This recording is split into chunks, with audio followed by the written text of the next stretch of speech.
disiarkan dari Studio 4 Kaltim Tara, kegiatan podcast Cakap, cerita kita dan pajak. Podcast resmi dari Kanwil DJP Kalimantan Timur dan Utara. Di sini kita akan membahas topik perpajakan yang terbaru bersama saya Miranda, host podcast pada episode 6 kali ini. Dan di episode ke-6 kali ini kita akan membahas perpajakan yang dibutuhkan oleh wajib pajak, yaitu dengan tema jualan online belum tentu ada pajaknya.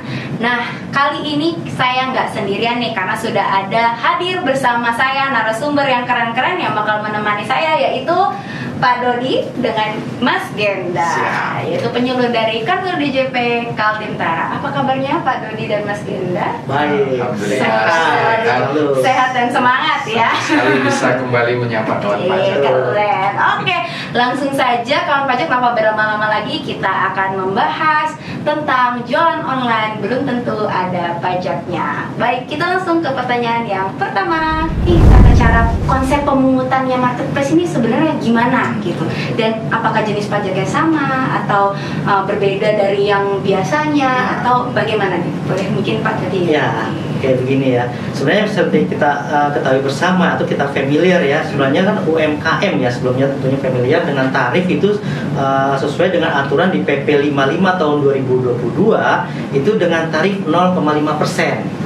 Ya, ini mungkin kawan pajak sudah familiar ya dengan PPh final UMKM sesuai dengan PP 55 tahun 2022. Nah, ini sedangkan mekanisme pemungutan pihak lain merupakan pajak penghasilan pasal 22 dengan tarif juga sama nih 0,5%, tapi bersifat tidak final. Nah, jadi sebenarnya apa sih lantai yang membedakan antara keduanya ini seperti itu? Nah, kalau kita lihat ya, pertama ya, kalau wajib pajak orang pribadi UMKM yang melaksanakan perniagaan secara konvensional ya, atau tidak melalui marketplace, atau kita katakanlah UMKM yang memiliki peredaran bruto sampai dengan 500 juta dalam setahun, itu tidak dikenakan PPh.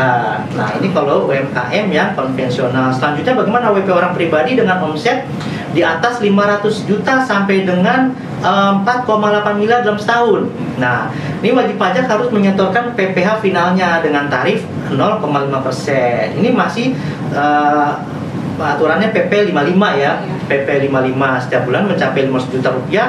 Nah, itu harus memungut 0,5% PPh final. Nah, kemudian bagi mereka yang sudah melampaui 4,8 miliar dalam setahun, itu wajib melaksanakan pembukuan dan pengenalan pajaknya menggunakan ketentuan umum, yaitu dengan menggunakan tarif pasal 17 ya, seperti itu. Nah, progresif ya Mbak Miranda. Dan kemudian juga mereka ini juga ada mekanisme angsuran PPh pasal 25 atau 29 bagi masa orang pribadi ya untuk pembayaran pajak di tahun berikutnya. Nah, sekarang bagaimana bila bertransaksinya dengan secara daring melalui marketplace ya, dengan terbitnya aturan PMK 37 tahun 2025 ini. Nah, sebenarnya sih konsepnya hampir sama nih, hampir sama konsepnya. Tarifnya juga sama ya. Tarifnya juga sama. Jadi yang membedakan apa? Nah, ini di ketentuan ini dia menggunakan marketplace atau pemungutan kepada pihak lain. Ini bila omsetnya sampai dengan 500 juta dalam 1 tahun berjalan, ini juga perlakuannya sama, tetap tidak dipungut pajak penghasilan. Nah, namun ini juga harus menyertakan memang surat pernyataan memang penghasilannya belum mencapai 500 juta seperti itu.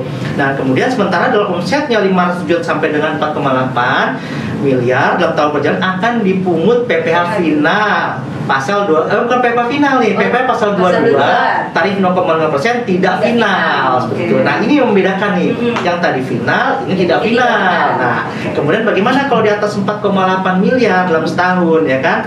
Jadi ini bisa memenuhi ketentuan ya. Kalau dia masih sesuai dengan aturan di PP 55 ini, itu bersifat final. Jika tidak memenuhi PP 455, berarti ini tidak final seperti itu. Jadi menggunakan ketentuan umum pengenaan PPh sesuai dengan undang-undang PPh. Ya, kemudian yang bersifat tidak final ini maka dapat dikreditkan nih di dalam SPT PPh orang pribadi wajib pajak yang tidak final ya. Sedangkan yang omsetnya di atas 4,8 penjualan dikenakan PPh pasal 22 0,5%, ini yang bersifat tidak final. Tidak final. Seperti Oke. itu. Berarti sebenarnya kawan pajak tidak perlu khawatir ya Pak Betul, ya. tidak Kalau perlu khawatir. misalnya jualan di online tapi omsetnya belum sampai 500 juta tetap tidak dikenakan Tidak pajak penghasilan ya, dikenakan. sama aja ya Betul. sebenarnya. Syarat tadi harus menyampaikan surat Keterangan di bawah. Oke, 500 juta.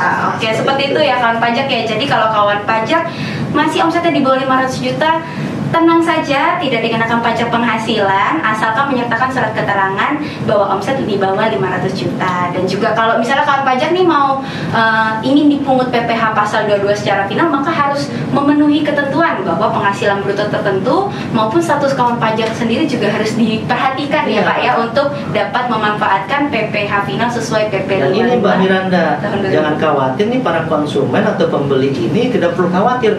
Mereka mungkin berpikiran dengan melakukan transaksi ke marketplace, mereka langsung dikenakan Pajak. pajak seperti Padahal itu. bukan seperti itu ya, Bukan Pak, ya? seperti itu mekanismenya. Oke, berarti ini pajaknya memang khusus penjual online Betul, di marketplace marketplace. ya Pak ya sebenarnya. Oke, kita lanjut lagi ya. Selanjutnya nih kawan pajak, bagaimana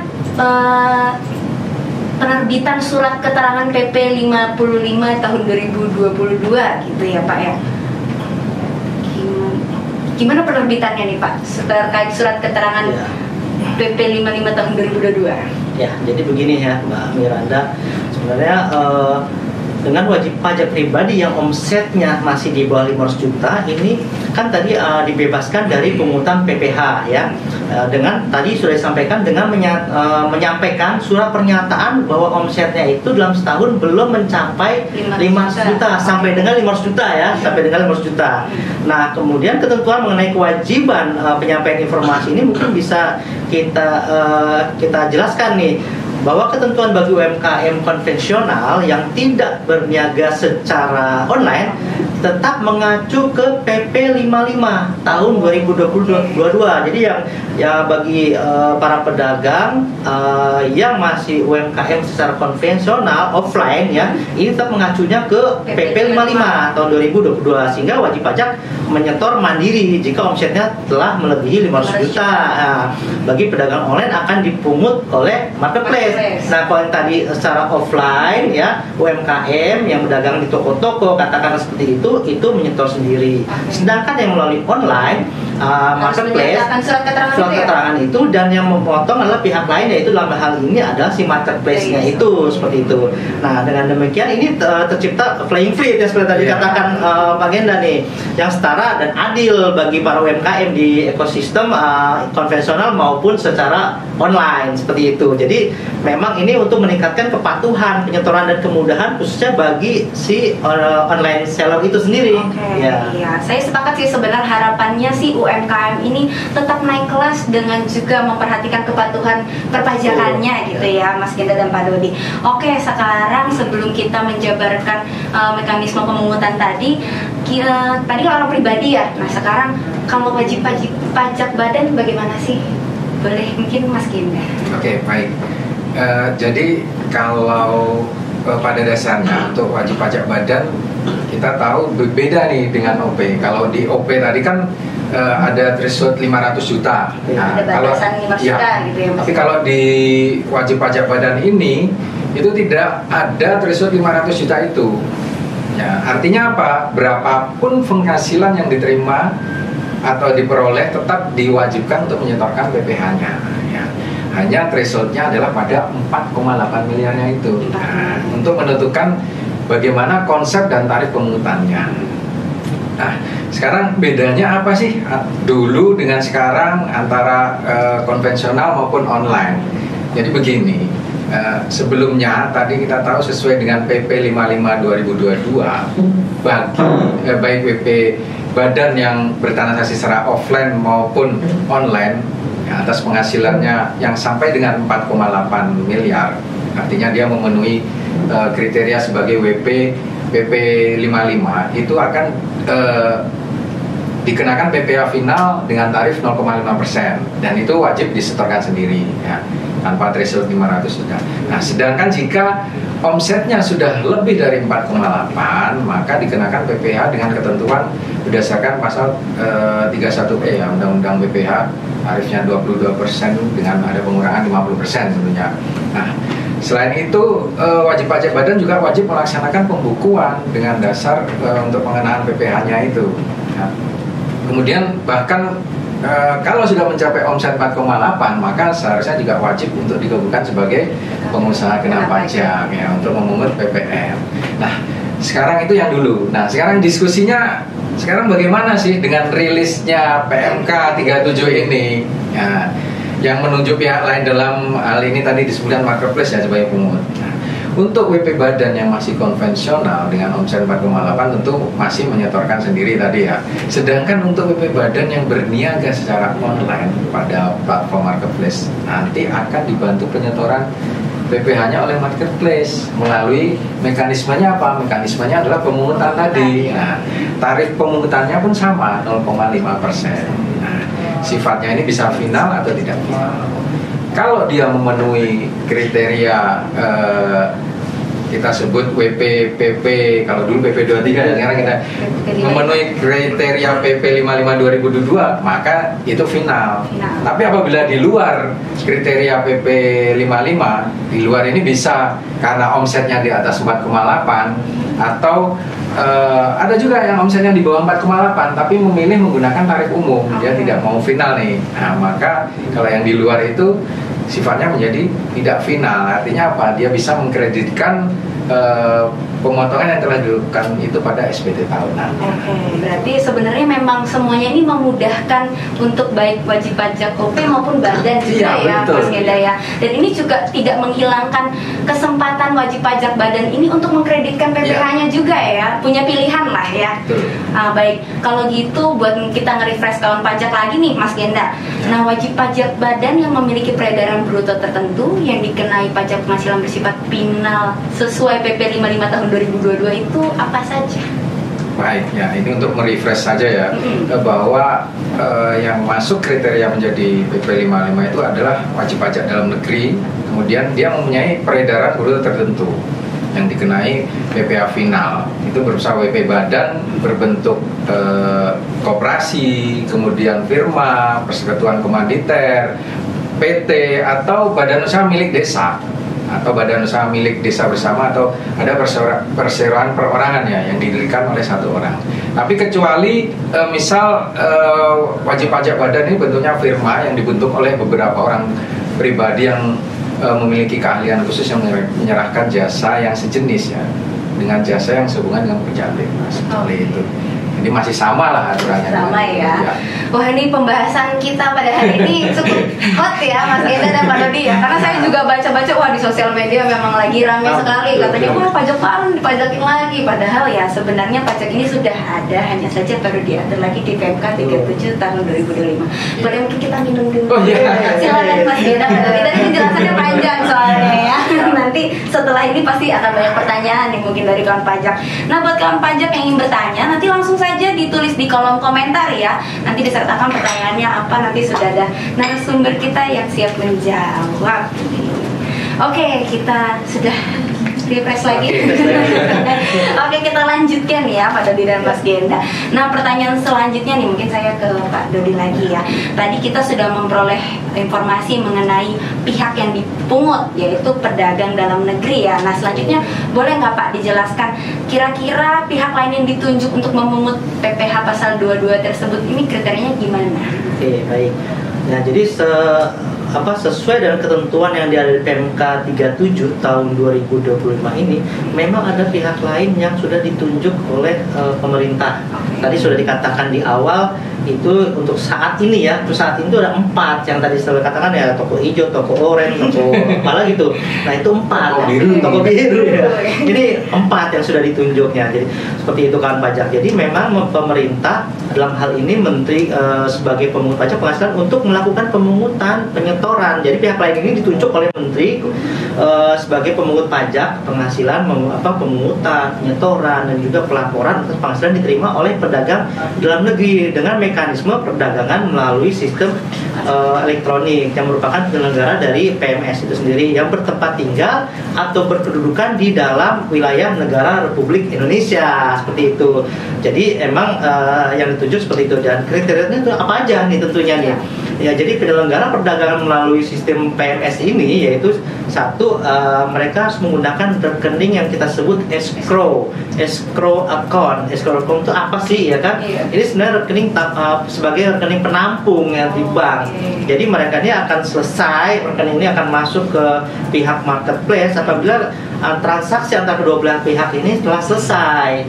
Makanya itu baru bisa masuk ke si pedagang-pedagang atau reseller yang melalui marketplace tadi. Nah, kemudian juga memiliki transaksi dengan pemanfaatan jasa penyedia sarana elektronik yang digunakan untuk transaksi di Indonesia itu melebihi jumlah tertentu dalam 12 bulan. Jadi atau memiliki jumlah traffic atau pengakses melebihi jumlah dalam 12 bulan. Batasan kriteria ini selanjutnya akan ditetapkan oleh menteri yang melimpahkan kewenangan kepada Dirjen Pajak untuk menunjuk pihak lain sebagai pemungut. Nah, jadi memang dalam hal ini memang baru 4. Jadi memang kita dapat bocoran ya, bocoran yang intim sedikit. Memang itu nanti akan ditetapkan lagi, akan ditunjuk lagi. Kan kalau penjualan online ini kan tidak hanya seperti kita tahu ya, seperti toko biru, toko online dan sebagainya. Kalau beli tiket kan juga Mbak Miranda online kan? Iya, betul. Nah, mau jalan-jalan, wisata, sebenarnya serba online ya. Mungkin diharapkan nanti ke depan, memang nanti dalam hal ini Dirjen Pajak akan menunjuk pihak lain sebagai pemungut pajak itu sendiri. Oke, kalau itu tadi kan pihak marketplace-nya ya, Betul. kriterianya ya Pak ya. Nah, kalau sekarang kalau pedagang di dalam negerinya apakah juga punya kriterianya? Oh ya. Mas Genda boleh? Ya, tentu ada kriterianya juga ya untuk pedagang dalam negerinya. Itu merupakan yang pertama yang jelas orang pribadi atau badan. Ya. Terus kriterianya seperti apa? Yang pertama adalah menerima penghasilan dia menggunakan rekening bank atau rekening keuangan sejenis. Itu. Kemudian yang kedua, dia bertransaksi dengan menggunakan alamat internet protokol di Indonesia atau menggunakan nomor telepon dengan kode telepon negara Indonesia. Kemudian yang ketiga, termasuk perusahaan jasa pengiriman atau ekspedisi. Kemudian ada perusahaan asuransi. Biasanya kalau kita belanja online itu kan ada asuransi atau jasa pengirimannya, itu termasuk yang kriterianya untuk nanti dikenakan ya. Selain itu, pedagang dalam negeri ini juga tadi sempat disinggung ya, itu harus menyampaikan apa sih? Yang pertama yang jelas dia harus menyampaikan NPWP. Nah, kalau sekarang kan NIK ya. Kemudian alamat korespondensi. Nah, ini harus benar-benar alamat yang jelas ya. Kemudian juga wajib menyampaikan surat pernyataan kalau dia masih di bawah 500 juta bagi yang di bawah. Nah, kemudian kalau dia juga punya SKB potput atau SKB potongan pemungutan pajak, maka juga wajib menyampaikan SKB tersebut. Nah, informasi surat pernyataan dan SKB juga itu harus kembali disampaikan setiap awal tahun berikutnya. Jadi misal tahun ini dia udah menyampaikan, nanti tahun depan juga harus menyampaikan lagi.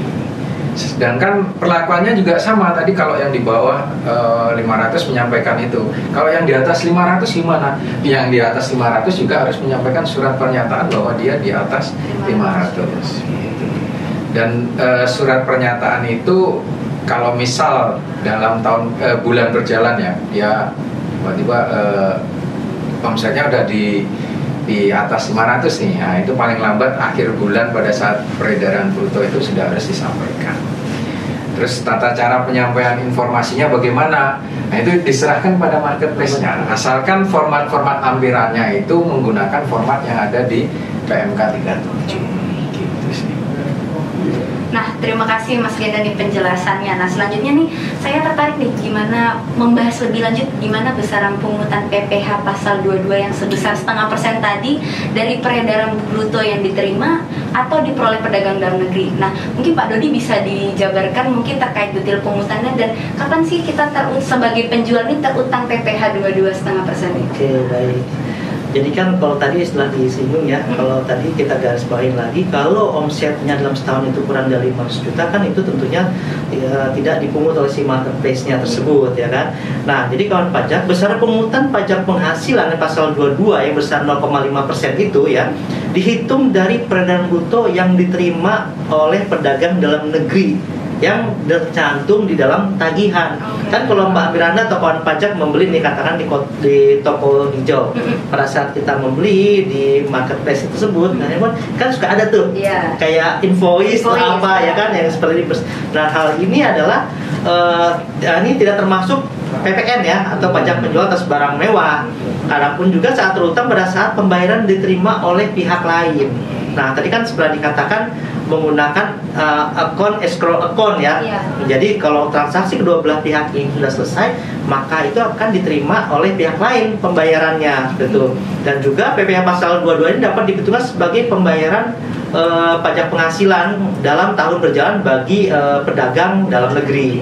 Nah, namun dalam hal pungutan pajak penghasilan 22 ini dilakukan atas penghasilan pedagang dalam negeri, dikenakan atau dikenai penghasilan yang bersifat final, maka pajak penghasilan PPh 22 ini sebagaimana maksud merupakan bagian dari pelunasan pajak penghasilan yang bersifat final bagi pedagang dalam negeri. Jadi katakanlah sebagai contoh nih ya, dia sudah contohnya persewaan tanah atau bangunan ya, gitu kan, yang final itu bisa sewa tanah bangunan, jasa konstruksi, kemudian pembelian pasal 15 pasal 15. itu ya. Nah, ini kan katakanlah dia sewa ruangan, itu kan dikenakan PPh final itu 10%. 10%. Dia sudah melakukan itu. Namun kan kalau di pemungutan oleh pihak lain ini kan hanya 0,5%. Nah, sedangkan dia nih sudah dipungut oleh pihak lain. Nah, kan bisa saja nih online itu tidak hanya mesti suatu barang. Bisa kita cari banyak ya. Bisa ya, bahkan sewa. rumah pun bisa sewa segala macam. Jadi kos-kosan. Ini kan saat kita bertransaksi sama marketplace, katakanlah sewa ruangan segala macam, itu kan dipotong dari pungut pihak lain sebesar 0,5%, ya kan. Sedangkan untuk aturannya itu harus dikenakan PPh final 10%, bayar 0,5%. Jadi dia harus menyetor kekurangannya sebesar 9,5%. Menyetor dengan cara apa? Yang menyetor sendiri kekurangan tersebut, ya kan? Seperti itu. Nah, jadi jangan tadi selisihnya itu disetor sendiri oleh pedagang dalam negeri sebagai pajak penghasilan bersifat final sesuai dengan ketentuan perundang-undangan, seperti itu. Oke, gitu ya kawan pajak ya. Jadi untuk pemungutan PPh pasal 22 tentunya dilaksanakan dengan akuntabel dan taat asas. Nah, mungkin pertanyaan berikutnya nih, saya kembali ke Mas Genda lagi ya. Terkait transaksi apa saja sih Mas yang tidak dilakukan pemungutan PPh pasal 22 oleh pihak marketplace? Apakah semua merchant ini transaksinya dipungut oleh PPh 22 atau ada yang enggak nih Mas? Oke, jadi di PMK 37 ini memang diatur bahwa ada tidak semua transaksi ya itu dipungut. Jadi ada yang tidak. Itu yang pertama tadi yang jelas yang udah menyampaikan surat pernyataan di bawah 500 itu enggak. Kemudian ada penjualan yang menggunakan jasa pengiriman atau ekspedisi WPOP. Nah, misalnya gini, pengirimannya itu melalui ojol, nah itu tidak dikenakan.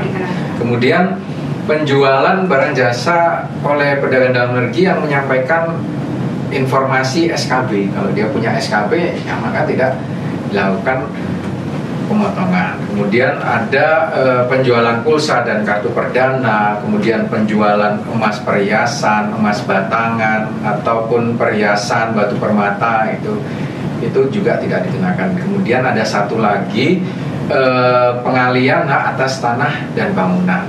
Tapi perlu dicatat ini, tidak dilakukan pemungutan atau pemotongan di situ. Itu bukan berarti tidak terutang ya.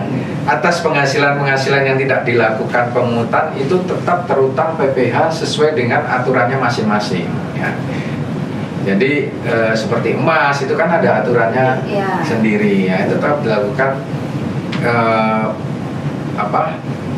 pembayaran PPh dengan aturannya masing-masing. Dan satu lagi atas penghasilan PPh 22 yang telah dipungut oleh pihak lain itu tidak dilakukan pemotongan lain oleh pihak pemotong atau pemungut. Jadi kan ada pemotong pemungut PPh juga nih selain marketplace. Nah itu tidak akan, kalau misal sudah dilakukan pemotongan atau pemungutan oleh marketplace, tidak akan double potong. Oke, berarti nggak semuanya transaksi di marketplace itu dipungut PPh pasal 22 gitu ya. Betul. Apalagi kalau biasanya beli pulsa, beli kuota itu tidak.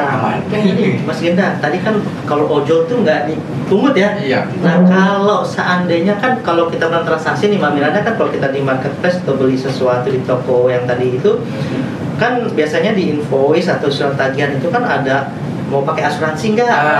iya. Nah terus pakai jasa ekspedisinya siapa? Iya, Ya kan? iya. Nah apakah Mas Genda nih apakah si perusahaan asuransi ekspedisi ini bisa dikategorikan atau dikatakan ini sebagai pedagang dalam negeri juga nggak? Iya, jadi pengecualiannya kan tadi ya sudah kita jelaskan. Nah, tapi kalau seperti asuransi, kemudian ada jasa pengirimannya yang bukan mitra ya, nah itu nanti akan dilakukan pemotongan juga oleh marketplace gitu. Baik, berarti si pihak asuransinya ini yang dikenakan Betul, pemungutan iya. PPh 22 ya, Mas Genda. Karena dia kan menjajakan Oh, iya. barang dagangannya kan berupa asuransi. Asuransi. Itu. Oke, ini semakin jelas ya terkait pemungutan PPh pasal 22 nih kawan pajak ya. Nah sekarang kalau biasanya kan kita sebagai penjual ini dipungut PPh pasal 22. Nah itu bukti pemungutannya seperti apa? Oke, baik.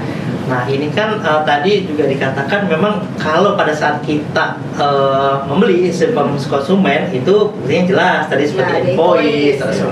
Nah sebagai si merchant ya atau kita katakan sebagai merchant ya yang terdaftar di marketplace itu ya, ini tagihan atas penjualan barang dan jasa dengan mekanisme PMS ini berupa dokumen tagihan jadi atas nama pedagang dalam negeri yang dihasilkan melalui sarana komunikasi elektronik ya yang disediakan oleh pihak lain. Jadi pihak lain itu menyediakan sarana komunikasi elektronik untuk tagihannya ya. Jadi dokumen tagihan itu merupakan dokumen yang dipersamakan dengan bukti ya, bukti pemungutan pasal 22.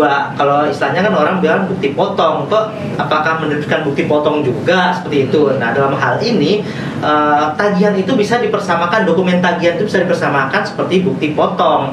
Jadi tidak membuat bukti potong lagi, jadi sudah dipersamakan seperti itu. Nah, jadi bukti pemungutan pajak PPh 22 ini, dokumen tagihan tersebut antara lain ya berupa misalnya mencakup nih tagihan dalam tagihan itu yaitu nomor dan tanggal dokumen tagihan, nama pihak lain ya kan, kemudian nama akun pedagang dalam negeri merchantnya, identitas pembeli barang ya berupa nama, alamat, kemudian juga jenis barang dan jasa yang dijual dan termasuk juga potongan harganya seperti itu, dan juga nilai pajak PPh-nya itu PPh 22 bagi pedagang dalam negeri itu masing-masing tuh menyerahkannya seperti itu. Oke, kalau gitu. Nah sekarang gimana sih tata cara penyetoran PPh pasal 22 yang dipungut dan pelaporan SPT masa PPh unifikasi yang dilakukan nanti oleh pihak marketplace bagaimana Pak? Marketplace ya. Iya. Jadi ini katanya kalau wajib pajak orang pribadi tentunya melaporkan di SPT-nya wajib pajak orang pribadi. Kalau di marketplace ini tentunya melaporkan di yang seperti kita kenal ya, seperti yang sudah itu ada di PPh SPT unifikasi namanya. SPT unifikasi. Jadi penghasilan unifikasi wajib dilaporkan juga sesuai dengan ketentuan peraturan perundang-undangan perpajakan. Jadi untuk pelaporannya ini sama mengikut aturan yang berlaku, aturan perpajakan yang berlaku seperti itu. Jadi nggak ada perbedaan, perubahan ya kan seperti itu aturannya. Seperti itu Mbak Miranda. Oke, baik. Begitu ya kawan pajak ya. Jadi tidak ada perubahan ya sebenarnya ya pada dia. Baik, selanjutnya Mas Genda, pertanyaan terakhir nih, boleh berikan satu, kita belajar studi kasus ya, contoh kasus ya, gimana sih kan kalau dari tadi kan kita ngawang-ngawang nih, nah sekarang prakteknya kalau di lapangan boleh nggak dikasih contohnya ke kawan pajak? Ya, contoh kasus pemungutan. Iya, pemungutan PPh pasal 22. Oke, baik. Misal gini, misal sekarang tanggal 1 Agustus ya. Iya. Ini ada merchant nih, merchant kita sebut saja namanya Pak King Adi ya. Jadi, King Adi ini dia ini omsetnya di bawah 500. oke. Nah, ceritanya ada King Adi, dia omsetnya di bawah 500. Tapi dia nggak menyerahkan surat pernyataan di bawah 500. Nah, King Adi ini dia jualan misal di marketplace 250 ya pada pembeli. Mungkin pembelinya ada di satu kota ya.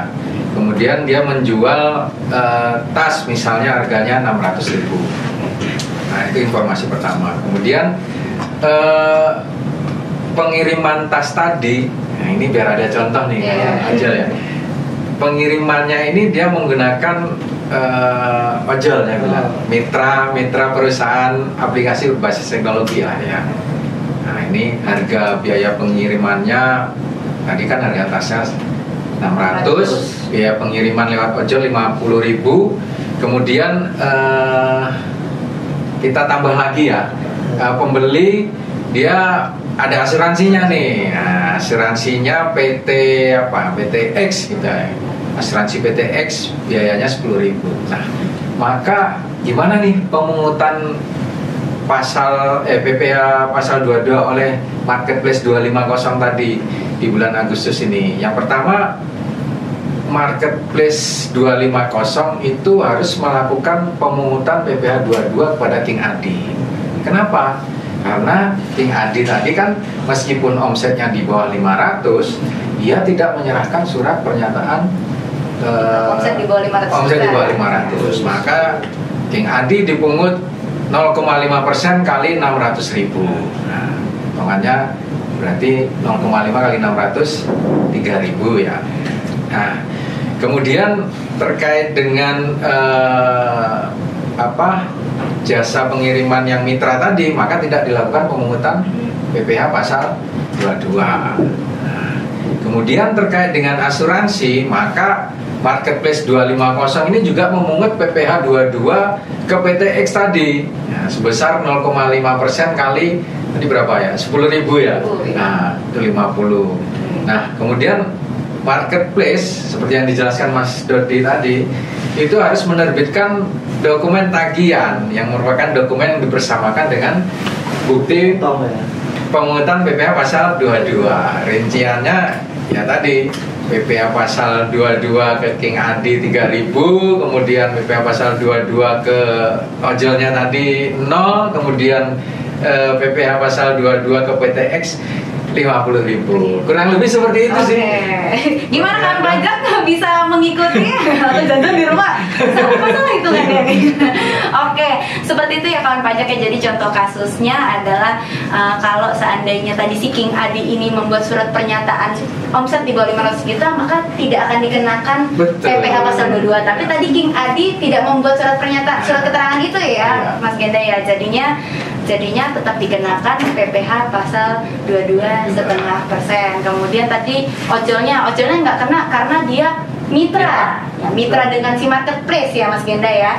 Makanya tidak dikenakan PPh pasal 22. Dan asuransi tadi seperti yang sudah dijelaskan oleh Pak Dodi dan Mas Genda, bahwa asuransi itu kena bahwa pemungutan PPh pasal 22. Nah, ini Mas Genda saya lupa. Gimana Pak? Kalau pernyataan dan nyinggung soal pernyataan ya. Nah, pernyataan ini bentuknya seperti apa Mas? Apakah tuh bikin secara ada biasa, ada formatnya enggak gitu? Itu ada formatnya ya, di PMK 37. Di lampirannya ya, bisa diunduh ya. Nah itu ya buat kawan pajak. Jadi kawan pajak yang menjadi merchant di sebuah marketplace, nah itu jangan lupa nanti kalau misalnya omsetnya masih di bawah 500 juta, nanti boleh menyertakan surat keterangan omset di bawah 500 juta yang terdapat di PMK 37 tahun 2025. Jadi supaya tidak dikenakan PPh pasal 22 ya, tidak dipungut ya Pak. Oke kawan pajak, luar biasa sekali perbincangan kita sore hari ini. Semoga dengan obrolan tadi kawan pajak dapat lebih memahami peraturan dan ketentuan terbaru terkait PMK 37 tahun 2025. Terima kasih banyak kepada kakak-kakak penyuluh Pak Dodi dan Mas Genda, narasumber kita pada hari ini, atas edukasinya. Terus semangat dan sehat selalu ya Pak Dodi dan Mas Genda. Baik kawan pajak, apabila kawan pajak masih ada pertanyaan, kami membuka layanan konsultasi Kanwil DJP Kaltim-Tara di nomor 0811 5050 250. Sebelum ditutup, kami sampaikan kepada kawan pajak bahwa seluruh pelayanan yang kami berikan tidak dipungut biaya dan imbalan apapun. Apabila ada orang atau WA atau email yang mengatasnamakan DJP atau KPP kemudian meminta uang atau imbalan atau mengklik sesuatu, silakan diadukan ke layanan pengaduan DJP di saluran pengaduan DJP, yaitu Kering Pajak dengan nomor telepon 1500 200 atau 021 1500 200. Kemudian di email kami di pengaduan@pajak.go.id, dan kemudian di X atau Twitter @dijenpajakri, dan juga situs pajak pengaduan.pajak.go.id. Mari kawan pajak, dukung Kanwil DJP Kaltentara menjadi zona integritas menuju wilayah bebas dari korupsi dan wilayah birokrasi bersih melayani. Jangan lupa follow juga sosial media kita di @pajak_kaltentara. Selain IG, kita juga punya Twitter, Facebook, TikTok, dan YouTube di Kanwil DJP Kaltentara. Tetap jaga kesehatan dan selalu bahagia. Sampai jumpa di podcast episode selanjutnya.